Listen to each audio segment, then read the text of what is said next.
So, guys, ito yung hinahalo ko sa conditioning pala. Platinum. Sa patukan ng aking mga roosters. Para daw mainit yung ng katawan. So, para sila magkasta-kasta sa mga babae. Nating babae. Babae.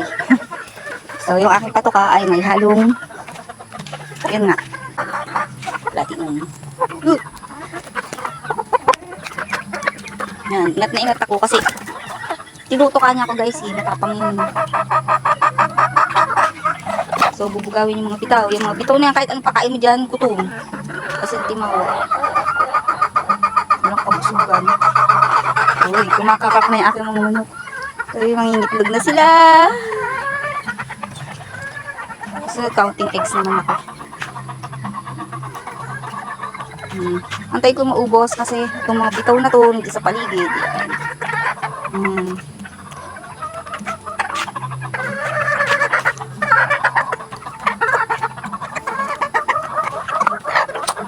Iba yung pagkain ng aking mga bitaw. Bitaw ang tawag sa kanila kasi gala-gala sila. Iba rin yung pagkain ng aking mga roosters. Dati ang pagkain ng mga bitaw ko is Integra 3. So, nakatuklas ako ng pagkain ng Lassie Foods na yung rice. So, pinalitan ko siya kasi mas mura. Pagkain ng bibi at saka manok. So, nagpa-plan din ako mag-alaga ng bibi. Kaya, inumpisahan ko ng bumili ng Lassie. At okay naman. Naka-improve naman. 2 beses isang araw ang pakain, maghapon. Para healthy sila. Kasi, pag-ulan tayo ngayon, tsaka para makapag-laying din sila ng eggs. Ng mabilisan. So, ayan. Mauubos na. Iniwanan ko na sila ng ganyan. So, the other chicken naman.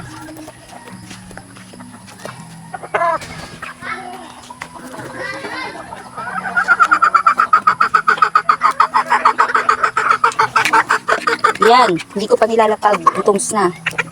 Yan, dagdagan ko lang ng konti. Gutoms na siya.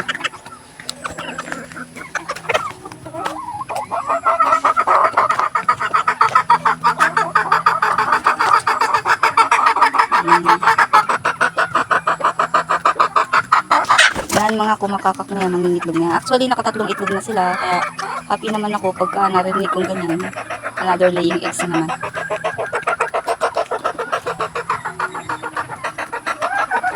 So, mabilis silang mag-laying eggs pagka kompleto ng pagkain. Umaga, hapon. Talagang gusto mo lang itlog na makita, diba? Siyempre, alagaan mo sila. Alagaan ka rin nila. The way their eggs, the way their chicks. Yan, gusto na ulit. Lipat naman tayo sa isa. Eto guys, itong pandak na to, hindi ko yan minamaliit kasi muna natin yung tubig. Uy, tika lang. Uy.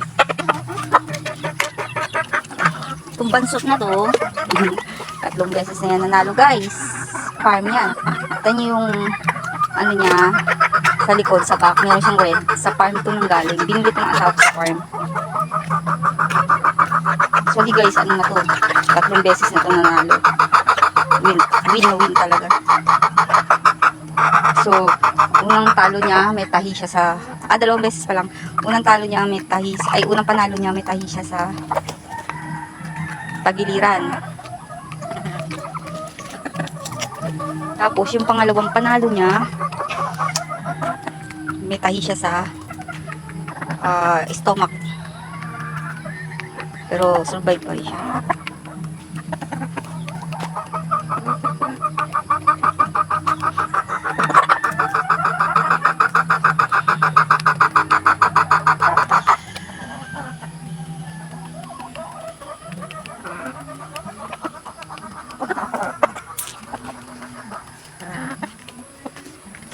So, the last one. Ang aking red. Mga bata pa naman to guys. Kaya pag nadinig ko yung tumitilao, matutuwa kami. Yung iba niya mga bata pa. Yung 3. Kasi pag nadinig namin yung tumitilao, matutuwa kami. Kasi, pwede lang pang sabon. So, madulas yung aming daan. ingat ako kasi pag nadulas man ako dito. Kasi nandito kami sa bundok. Ito si Reddish.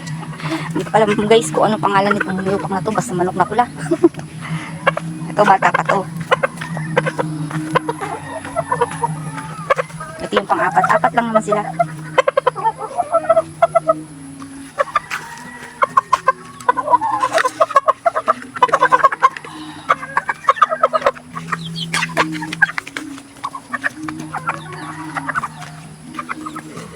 Sundan natin ng konti.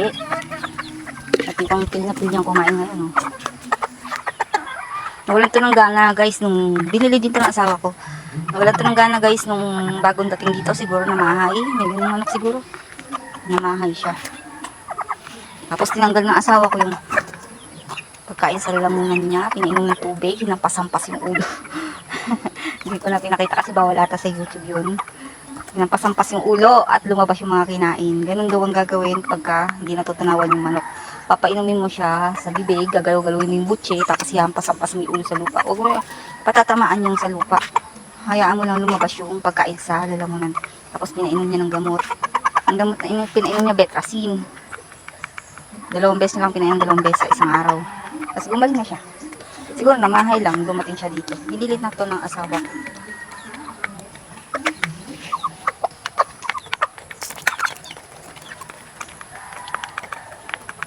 Yung mga bitaw na to, kahit ano ipakain mo dito, Diyos ko. Guys, kung bago ka sa channel ko, don't forget to subscribe my channel guys para updated kayo sa next my video. Actually, papainumin ko pa pala sila. Siyempre, pagkatapos natin magpakain ng manok, papainumin sila natin ng malinis na tubig. Yun guys, masaya ng asawa ko sa pagkaalaga ng manok kasi na-clean yung tubig. Yung galing talaga sa Manila po, so dito dun sa gurong sapa. Painumin natin sila. Tapos kumain, painumin syempre.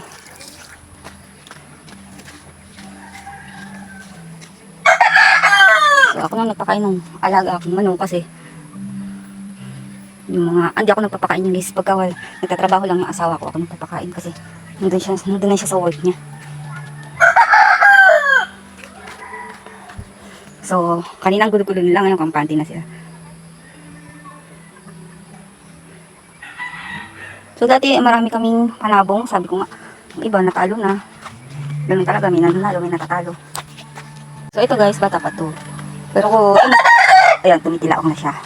Pag tumitila na ganyan, natutuwa kami kasi mga ilang buwan lang, pwede na siya panabong. Pero, sabi ng asawa ko, bata pa daw yan, di pa raw yan pwede panabong. Guys, ang ganda niya, no? Batang bata pa, piyak-piyak pa. Show the camera, watch who you are. Again. Again. Aba, mas snoring. Di ba nakakatuwa yung mga ganong views?